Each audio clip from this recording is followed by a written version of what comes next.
Hi, I'm Caroline Jones, and I'm reading from Austin, Texas. I'll be reading Chapter 30 of Anne of Green Gables, The Queen's Class is Organized. Marilla laid her knitting on her lap and leaned back in her chair. Her eyes were tired, and she thought vaguely that she must see about having her glasses changed the next time she went to town, for her eyes had grown tired very often of late. It was nearly dark, for the dull November twilight had fallen around Green Gables, and the only light in the kitchen came from the dancing red flames in the stove. Anne was curled up Turk fashion on the hearth rug, gazing into that joyous glow where the sunshine of 100 summers was being distilled from the maple cordwood. She had been reading, but her book had slipped to the floor, and now she was dreaming, with a smile on her parted lips. Glittering castles in Spain were shaping themselves out of the mists and rainbows of her lively fancy. Adventures wonderful and enthralling were happening to her in Cloudland.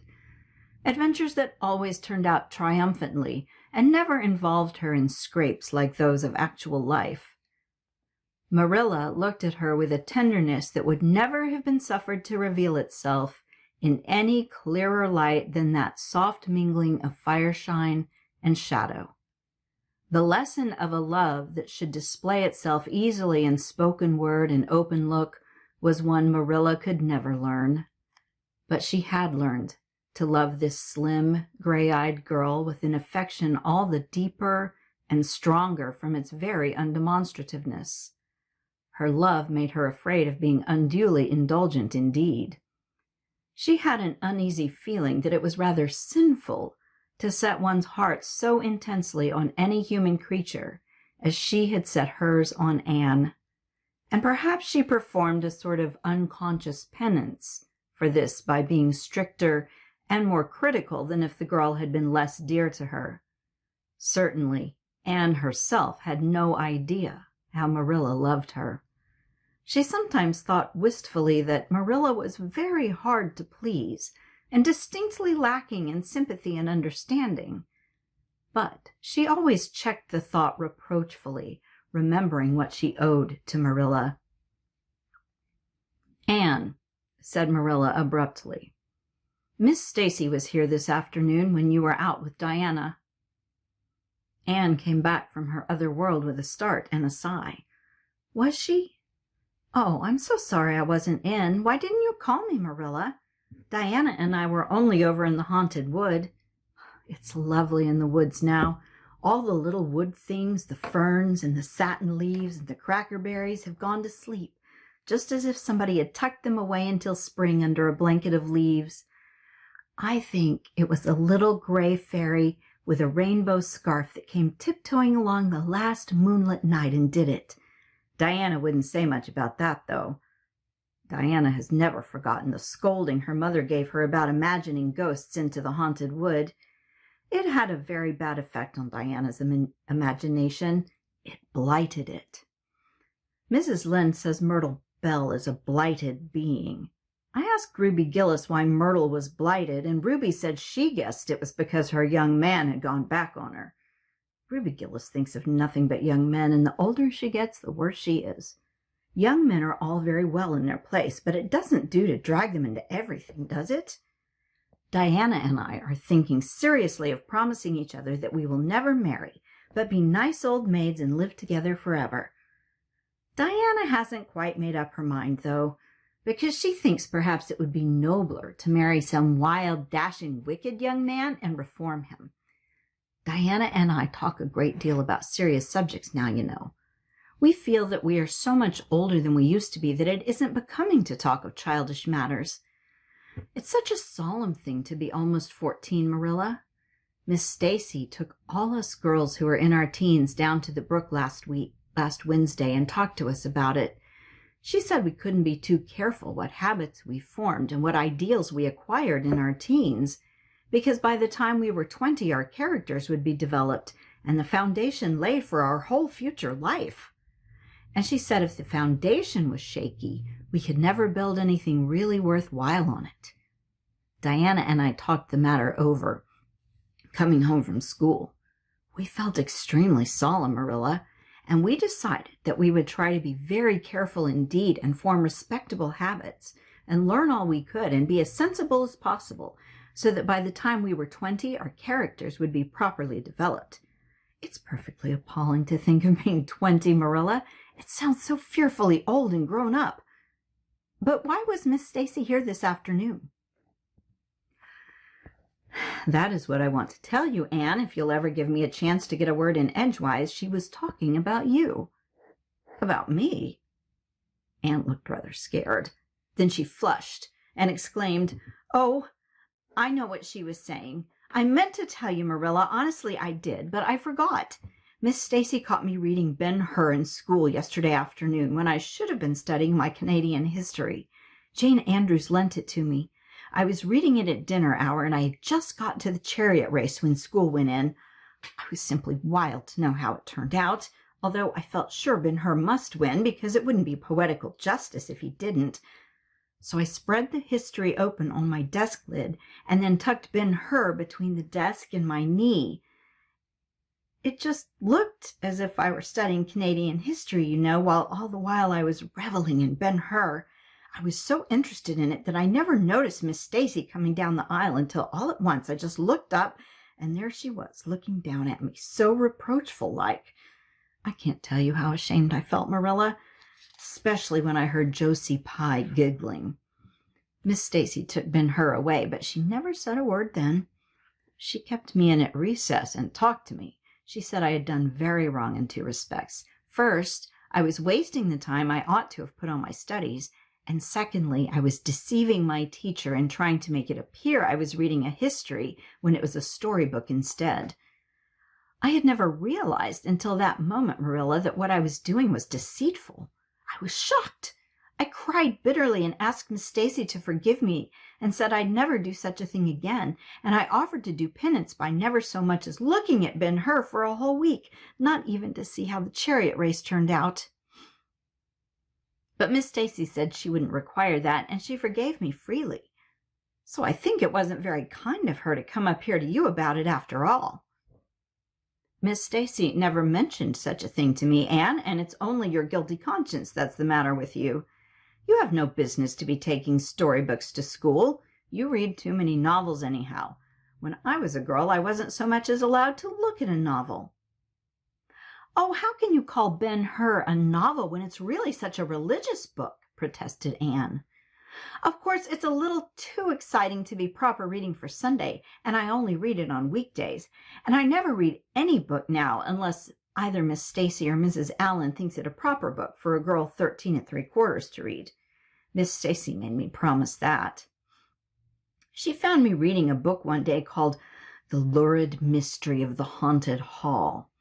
It was one Ruby Gillis had lent me, and oh, Marilla, it was so fascinating and creepy. It just curdled the blood in my veins. But Miss Stacy said it was a very silly, unwholesome book, and she asked me not to read any more of it or any like it. I didn't mind promising not to read any more like it, but it was agonizing to give back that book without knowing how it turned out. But my love for Miss Stacy stood the test, and I did. It's really wonderful, Marilla, what you can do when you're truly anxious to please a certain person.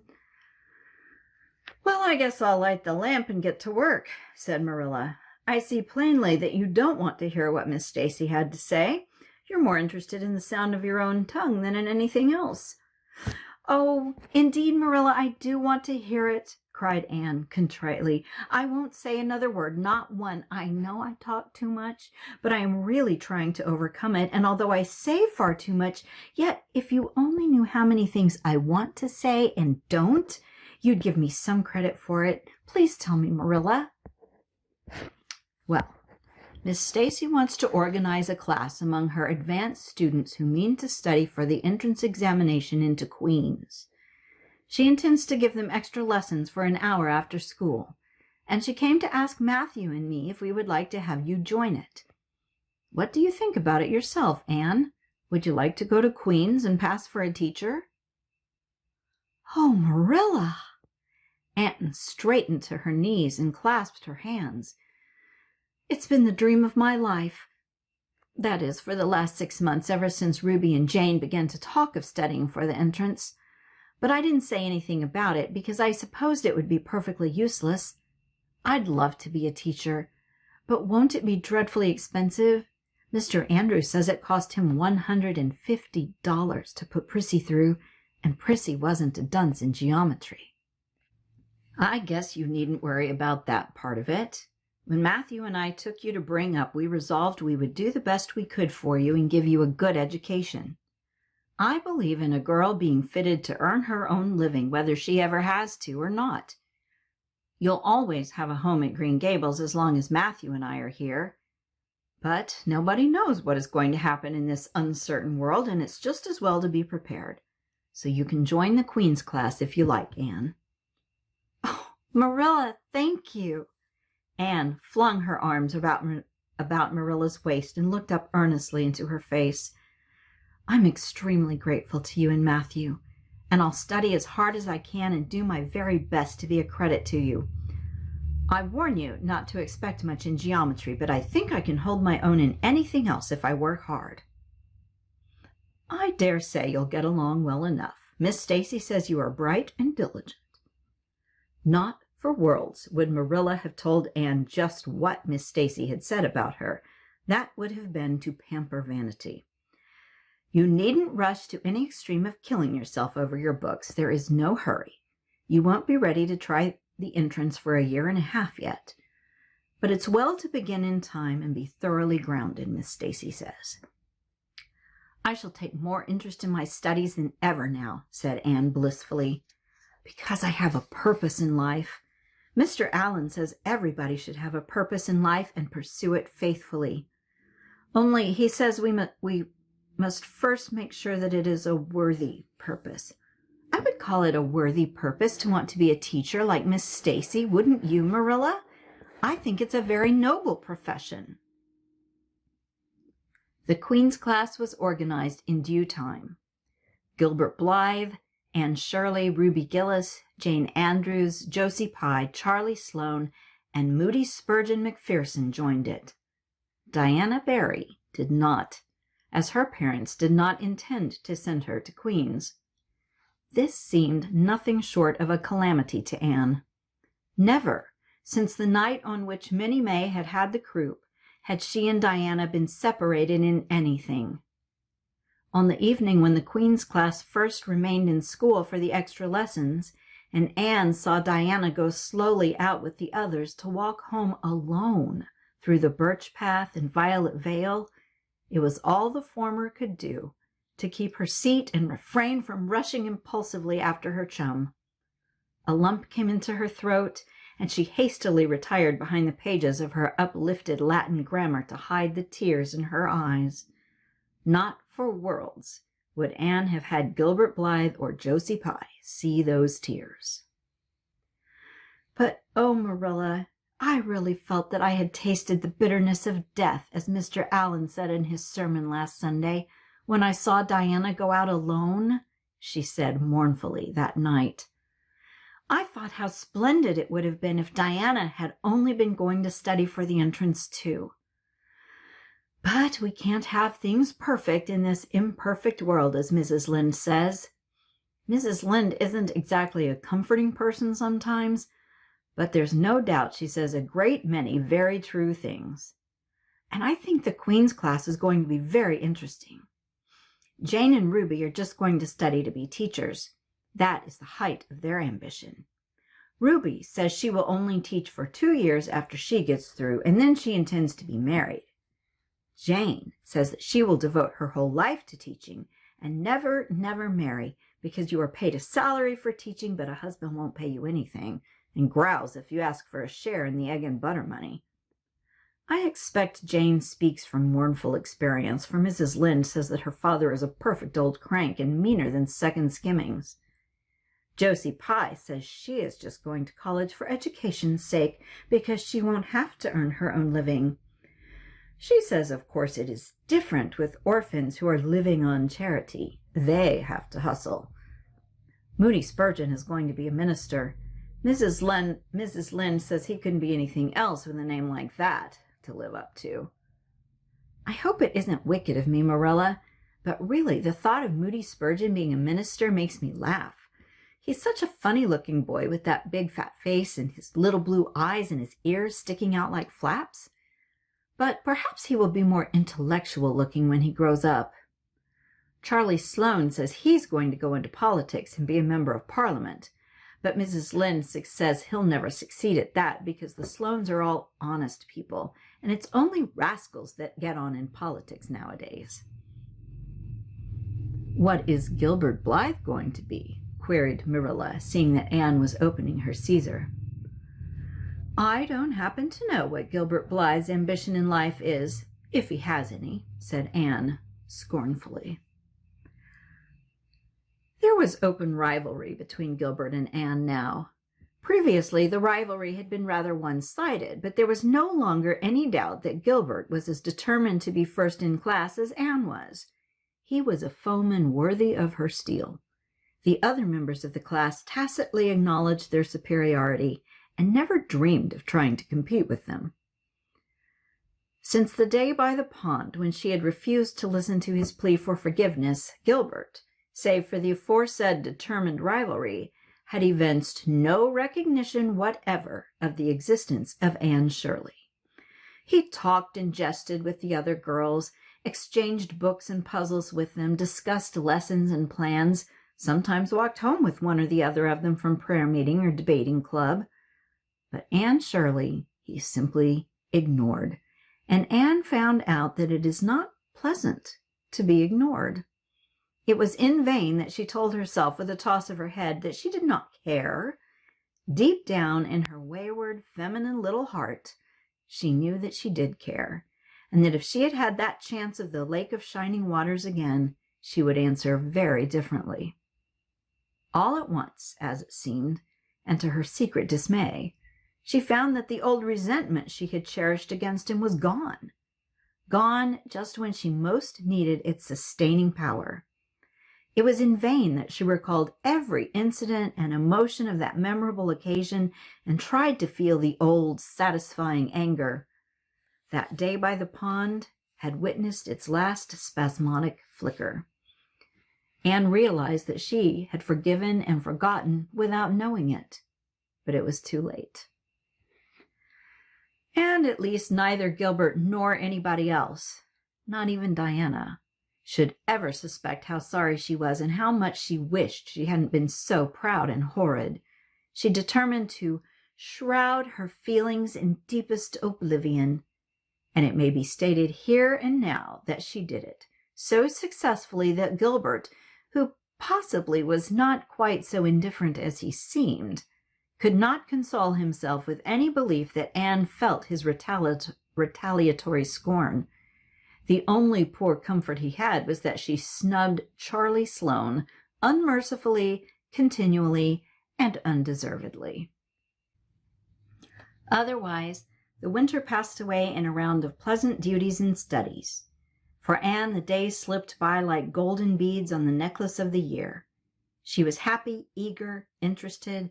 There were lessons to be learned and honors to be won, delightful books to read, new pieces to be practiced for the Sunday school choir, pleasant Saturday afternoons at the manse with Mrs. Allen, and then, almost before Anne realized it, spring had come again to Green Gables, and all the world was abloom once more. Studies palled just a wee bit then. The Queen's class left behind in school while the others scattered to green lanes and leafy woodcuts and meadow byways, looked wistfully out of the windows and discovered that Latin verbs and French exercises had somehow lost the tang and zest they possessed in the crisp winter months. Even Anne and Gilbert lagged and grew indifferent. Teacher and taught alike were glad when the term was ended and the glad vacation days stretched rosily before them. "But you've done good work this past year," Miss Stacy told them on the last evening, "and you deserve a good, jolly vacation. Have the best time you can in the out-of-door world and lay in a good stock of health and vitality and ambition to carry you through next year. It will be the tug of war, you know, the last year before the entrance." "Are you going to be back next year, Miss Stacy?" asked Josie Pye. Josie Pye never scrupled to ask questions. In this instance, the rest of the class felt grateful to her. None of them would have dared to ask it of Miss Stacy, but all wanted to, for there had been alarming rumors running at large through the school for some time that Miss Stacy was not coming back the next year, that she had been offered a position in the graded school of her own home district and meant to accept. The Queen's class listened in breathless suspense for her answer. "Yes, I think I will," said Miss Stacy. "I thought of taking another school, but I've decided to come back to Avonlea. To tell the truth, I've grown so interested in my pupils here that I found I couldn't leave them, so I'll stay and see you through." "Hurrah!" said Moody Spurgeon. Moody Spurgeon had never been so carried away by his feelings before, and he blushed uncomfortably every time he thought about it for a week. "Oh, I'm so glad," said Anne with shining eyes. "Dear Miss Stacy, it would be perfectly dreadful if you didn't come back. I don't believe I could have the heart to go on with my studies at all if another teacher came here." When Anne got home that night, she stacked all her textbooks away in an old trunk in the attic, locked it, and threw the key into the blanket box. "I'm not even going to look at a school book in vacation," she told Marilla. "I've studied as hard all the term as I possibly could, and I've pored over that geometry until I know every proposition in the first book off by heart, even when the letters are changed.